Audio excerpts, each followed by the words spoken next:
విజయనగరంలో స్వతంత్ర అభ్యర్థులుగా చాలా మంది అయితే నామినేషన్ వేశారు కానీ వాటిని విత్డ్రా చేసుకోకుండా ధైర్యంగా అంటే తన అంగవైకల్యాన్ని తక్కువ చేసుకోకుండా ఎంతో మందికి స్ఫూర్తిదాయకంగా నిలవాలి అనుకున్నారు. తమ్ముడు అసలు అంటే ఎమ్మెల్యే అభ్యర్థిగా నామినేషన్ వేయాలని అసలు ఎందుకు అనుకున్నా? నేను ఎమ్మెల్యే అభ్యర్థిగా నామినేషన్ ఎందుకు వేయాలనుకున్నా అంటే 2021లో ఈ నిర్ణయం తీసుకోవడం జరిగింది. ఈ నిర్ణయం 2021లో మేము ఎందుకు తీసుకోగలంటే మాకు డిజేబుల్ కి సంబంధించి ఉమ్మడి జిల్లాగా ఉన్నప్పుడు 3800 పెన్షన్స్ మాకు పెన్షన్స్ అయిపోతప్పుడు ఒక 6 నెలలు మేము ఇబ్బందులు పడ్డాం. ఇబ్బందులు పడి ఇదే కలెక్టరేట్ దగ్గర మేము 22 రోజులు దీక్ష కూడా చేసాం.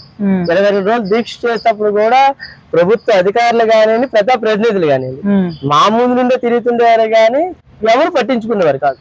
మేము అక్కడే టెంట్ వేసుకుని వర్షం అయినా ఎండ అయినా సరే మేము అలాగే అప్పుడు కోవిడ్ ప్రాంతంలో ఏంటంటే 20 మందికి మాకు పర్మిషన్ ఇచ్చారు దీక్ష చేసేటప్పుడు. ఆ 20 మంది మేము డైలీ చేసుకునేవాళ్ళు కానీ ఎవరు వచ్చినా ఆ దివ్యాంగులు అనగానే ఓ మీ ఫంక్షన్ అయిపోయిందా మాతో ఫోటో దిగడం వాళ్ళు వెళ్ళిపోవడం. కానీ మా సమస్యల మీద ఎవరు మాట్లాడేవారు కాదు. ఓకే ఈ సమస్యల పైన మనకి పరిష్కారం ఏం జరుగుతుంది అంటే మన నుండి ఒక నాయకుడు రావాలి. ఫస్ట్ ఆఫ్ ఆల్ మన సమస్యను ప్రజలు ఇప్పుడు ప్రభుత్వ అధికారులకైనా ఒక ఉన్నత స్థాయిలో ఉంటేనే ప్రభుత్వ అధికారులు పట్టించుకుంటారు, లేకపోతే ఎవరిని పట్టించుకోరు. సామాన్య మానవుడికైనా వారికి దివ్యాంగులకే కాదు సామాన్య మానవుడు ఎవరికైనా సరే ప్రభుత్వ అధికారులు పట్టించుకోరు. ఎందుకంటే ఈ రోజుల్లో వాస్తవంగా చెప్పాలంటే ధనబలం ఉండాలి లేదా రాజకీయ బలం ఉండాలి. ఈ రెండు ఉన్న వారికే న్యాయం జరుగుతుంది. ఆ న్యాయం అనే ఒక కాన్సెప్ట్ లో అంటే మా తరపున మా దివ్యాంగుల తరపున ఈ రోజు స్వతంత్ర అభ్యర్థి కింద నేను నామినేషన్ వేయడం జరిగింది. అది ఫస్ట్ కాన్సెప్ట్. నేను దివ్యాంగుల కోసం 2021లో నిర్ణయం తీసుకున్నాను. తర్వాత ఇక్కడ ఉన్నటువంటి నాయకులు గాని అధికారులు గాని నిన్ను అంటే అధికారంలో ఉన్నవారు ఆ నాయకులు నిన్ను పట్టించుకునే ఉంటారనేది నా అభిప్రాయం. నేను నాయకులు నన్ను ఒకరు పట్టించుకుంటే నా ఒక్కరికి కడుపు నిండిపోద్దంటే నేను నామినేషన్ వేయవలసిన లేదు ఫస్ట్ ఆఫ్ ఆల్. ఎందుకంటే నా ఒక్క కడుపు నిండిపోతే నేను నామినేషన్ వేస్తే నేను నా ఒక్కరి కోసం నేను చూసుకోలేదు. నేను నా తోటి దివ్యాంగులు గాని నా నియోజకవర్గం ప్రజల కోసం, ఎందుకంటే ప్రజలు అనేది చాలా సమస్యలు పడుతున్నారు. నేను ప్రతి ఒక్క సమస్య నేను ఎందుకంటే ప్రతి సోమవారం గ్రీవెన్స్ కి రావడం జరుగుతుంది. గ్రీవెన్స్ లో వస్తేప్పుడు మాకు ఈ సమస్య ఉంది ఆ సమస్య ఉంది మాకు రేషన్ కార్డు రాలేదని ఒకరు అంటారు. అంటే అయ్యే పనులు కూడా ఎందుకు అవ్వట్లేదు అంటే అప్పుడు అవకాశం ఉండి కూడా అవ్వట్లేదు. అవకాశం లేదు జీవోలో లేదు అవ్వలేదంటే నో ప్రాబ్లం. జీవో ఇస్తున్నారు, ప్రభుత్వ పథకాలు ఇస్తున్నారు, మరి గవర్నమెంట్ ఎందుకు అమలు చేయట్లేదు అట్లా ఎందుకు అశ్రద్ధలో ఉంది అసలు ఆ సమస్యలపై మేము ఫస్ట్ పోరాడతాం. మొత్తానికైతే దివ్యాంగుల నుంచి ఒక పోరాటే వాళ్ళు కావాలి అన్న దృక్పథంతో అయితే నేను నామినేషన్ వేశాను అనుకున్నా. నేనైతే తమ్ముడు ఖచ్చితంగా నువ్వు విత్డ్రా చేసుకుంటావు అని అనిపించింది నాకైతే. కానీ విత్డ్రా ఎవరు నిన్ను అడగలేదా నాకు ఇప్పుడు వచ్చి దయచేసి అలాంటి ఎవరు నాకు విజయనగరం కాన్సెప్ట్ విజయనగరం అనగానే మనం అనుకుంటాం ఫస్ట్ ఆఫ్ ఆల్ విజయనగరం అనేది శాంతి. విజయనగరంలో రాజకీయాలు ఎక్కడో రాజకీయాలు వేరు, విజయనగరం రాజకీయాలు ఏంటంటే ఆ విజయనగరం రాజకీయం అనగానే శాంతంగానే జరుగుతుంది. ఎందుకంటే నేను ఇది 3వ సారి నేను ఓటేయడం అంటే నేను పుట్టిన తర్వాత 2 సార్లు ఓట్లు వేసాను. ఇప్పుడు నా ఓటు నేను వేసుకుంటాను కానీ ఇది 3వ సారి కాబట్టి విజయనగరం రాజకీయం అనేది ఎక్కడ మనకి ఎప్పుడు అలజల్ల గానీ గొడవలు అయ్యాను కానీ ఈ రోజు నేను ఈ 10 సంవత్సరాలు కూడా చూడలేదు. కాబట్టి నాకు ఎటువంటి బెదిరింపులు గానీ అలాంటివి ఏవి ఇప్పుడు రాలేదు. ఎవరు కూడా నన్ను అబ్జెక్షన్ చేయలేదు. అంటే మీ ఫ్రెండ్స్ గానీ లేకపోతే నీ తోటి ఉన్న వాళ్ళు ఎవరైనా గానీ ఎందుకులే అని అన్న వాళ్ళు ఉన్నారా? ఇప్పుడు కొందరు పాజిటివ్ మాట్లాడుతుంటారు, నెగిటివ్ మాట్లాడుతుంటారు. కొందరు నేను చేసిన పని మంచి అనిపించవచ్చు, కొందరు చెడు అనిపించవచ్చు. వీడియో ఎందుకు నామినేషన్ వేయడం అనిపించుకోవచ్చు. వీడియో అయినా ఒక మనిషితోనే ఏదైనా స్టార్ట్ అవుతుంది. ఆ మనిషి నేనే కావాలనుకుని ఈ రోజు రావడం జరిగింది. మీరు అన్నట్లుగా అంటారు. ఎందుకంటే ఒక్కొక్కరు కొందరు భయంతో ఏమవుతుందని కొంతమంది ఫ్రెండ్స్ చెప్తారు. వీడు ఎక్కడ తిరగలడు, వీడు ఎందుకు ఇబ్బంది పడతాయి కొంతమంది ఫ్రెండ్స్ చెప్తారు. అలాగే సాయం చేసిన వాళ్ళు ఉన్నారు, మీరు చెప్పినట్లుగా నీకెందుకు అన్న కూడా ఉన్నారు. అలాగని 2 విధాలుగా ఉన్నారు కానీ నా పని నేను చేసుకున్నాను. అంటే జీవితాన్ని చదివి ఉంటేనే ఇంత అనర్గళంగా ఇంత స్పష్టతతో చెప్పగలరు.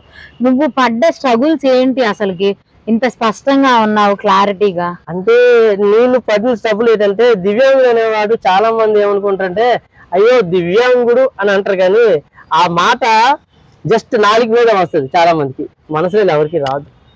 ఎందుకంటే రాదు. మీరు చూడండి ఇప్పుడు దివ్యాంగులకి ఎక్కడికి వెళ్ళినా రాయితీలు ఉన్నాయంటారు, 4% రిజర్వేషన్ ఉందంటారు, కానీ ఎక్కడ ఏది అమలు అవ్వవు. అవన్నీ మేము ఫేస్ చేసాం.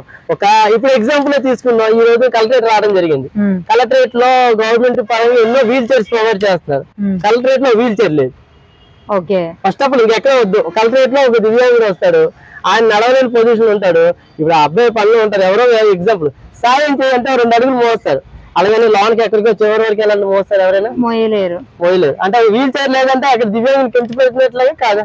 అవును, మరి అది సమస్య కాదా? సమస్య. అది అంటే ప్రభుత్వం దృష్టిలోని చాలా మంది దృష్టిలో చిన్న సమస్య అవ్వచ్చు. ఎందుకంటే దివ్యాంగుడు నడిచేటప్పుడు చాలా మంది ఏమనుకుంటారు, నేనే ఉన్నాను, నేను 4 వాక్ చేస్తాను, నా చేతులు చూడండి, చేతులతో నడిస్తే నా చేతులు నొప్పి పెడతాయి కదా. అవును. అంటే ఇప్పుడు చేతులు నొప్పి పెట్టినా నేను తిరుగుతాను, ఎందుకంటే ఇది సమస్య మా సమస్య జిల్లా వైడ్గా నియోజకవర్గం కాదు, స్టేట్ వైడ్ గా కూడా వినిపించాలి. ప్రతి ఒక్క దివ్యాంగుడు బయటకు రావాలి, సకలాంగులు కూడా రావాలి, ఎందుకంటే ఇది భారత హక్కు ఏంటంటే అందరికి ఇచ్చిన హక్కు ఇది. ఈ రోజు యువత చైతన్యంగా వస్తేనే రేపు భవిష్యత్తు తరాలు కూడా బాగుంటాయని నా ఉద్దేశం. అది ఓకే. అంటే చూసారు కండి, అంటే ఎంతో ఇన్స్పిరేషన్ గా చాలా అయితే బాగా మాట్లాడి చూసారు. వాళ్ళు ఫేస్ చేసినటువంటి ప్రాబ్లమ్స్, ఇక్కడికి వస్తే ఒక వీల్ చైర్ ఉండదు, నిజమే, వాస్తవమే. ఒక రోజు హెల్ప్ చేస్తారు, 2వ రోజు చేస్తారు, కానీ ఇలాంటి ప్రొవైడ్ అనేవి ఎక్కడా లేవు కాబట్టే నేను ఇలా రావాల్సి వచ్చిందని అయితే సురేష్ చెప్తున్నారు. ఇంకా మీ వాళ్ళ కోసం ఇటువంటి కాకుండా నువ్వు ఇంకా ఏం కోరుకుంటున్నావు, ఎటువంటి చేస్తే బాగుంటుంది? గవర్నమెంట్ దివ్యాంగులకి ఫస్ట్ పెన్షన్ ఒకటే కాదండి, దివ్యాంగులు ఇవ్వాల్సిన పెన్షన్ కూడా ఇవ్వాలి. పెన్షన్ తో పాటు దివ్యాంగుడికి అనేవాడికి మస్టర్స్టుడిగా ఇవ్వాల్సింది ఏంటంటే దివ్యాంగుల కాలనీ ఒకటి ఉండాలి. దివ్యాంగుల కాలనీ ఎందుకు ఉండాలంటే తల్లిదండ్రుల మీద ఆధారపడతారు దివ్యాంగులు, అన్నదమ్ములు గాని అక్క చెల్లెలు గాని, ఎందుకంటే వాళ్ళకంటూ ఒక సపరేట్ ఫ్యామిలీ ఏర్పడుతుంది కాబట్టి వాళ్ళ ఫ్యామిలీలతో వాళ్ళు ఉంటారు. ఇప్పుడు తల్లిదండ్రులు ఉన్నారనుకోండి, ఎందుకంటే వాళ్ళకి అన్నారు మమ్మల్ని మీ దివ్యాంగులు అని అవ్వచ్చు, ఏదైనా వాళ్ళకి బాధ్యత ఉంటుంది మా మీద. అన్నదమ్ములు ఉన్న తర్వాత వాళ్ళ ఫ్యామిలీస్, వాళ్ళ అక్కజల్లు ఉన్న తర్వాత వాళ్ళ ఫ్యామిలీస్ వాళ్ళకు ఉంటాయి. కాబట్టి తల్లిదండ్రులు ఏదైనా దివ్యాంగులకు ఆధారం, ఇప్పుడు సొంత ఇల్లు లేని వాడు ఇంకెక్కడ ఉంటాడు, ఒక రోడ్డు మీద ఉండాలి. అదే దివ్యాంగుల కాలనీ ఉందనుకోండి, ఇచ్చిన పెన్షన్ మీద వాళ్ళు చేసుకోగల దివ్యాంగులు కూడా పనులు చేసిన ఉన్నారు, ఆ పని చేసుకోగలితే పని చేసుకుంటారు, లేదంటే పెన్షన్ మీద ఆ ఉన్న ఇంట్లోనే గెంజి నీళ్ళు తాగుతారు. ఒకటి దివ్యాంగులు ఫస్ట్ కావాల్సింది దివ్యాంగుల కాలనీ. సెకండ్, మాకంటూ రాయితీ ప్రతి చోట్ల రాయితీ కల్పించాలి. రాయితీ అనే మాట చెప్తున్నారు కానీ దివ్యాంగులకి ఎటువంటి రాయితీ లేదు. ఇప్పుడు కాంప్లెక్స్ కి వెళ్తే ఒక వీల్ చైర్ ప్రొవైడింగ్ ఉండాలి, ఎక్కడా ఉండదు. దివ్యాంగులు కానీ ఇప్పుడు బస్సులు ఫ్రీ అని పెడుతున్నారు మనకి పథకాలు, బస్సులు ఫ్రీలో దివ్యాంగుల బస్సులు ఎందుకు పెట్టరు? ఫ్రీ పర్సంటేజ్ ఇస్తున్నారు మాకు, అంటే 100 రూపాయల టికెట్ ద్వారా 50 రూపాయలు దివ్యాంగులు పెట్టుకోవాలి. అది ఇప్పుడు కొంతమందికి ఎలివేషన్స్ ఇస్తున్నారు, గవర్నమెంట్ ఆఫీసర్స్ ఇస్తున్నారు, కొంతమందికి ఫ్రీగా ఇస్తున్నారు. అది దివ్యాంగుడు ఫ్రీగా బస్ పాస్ ఇవ్వాలి రూల్ గా.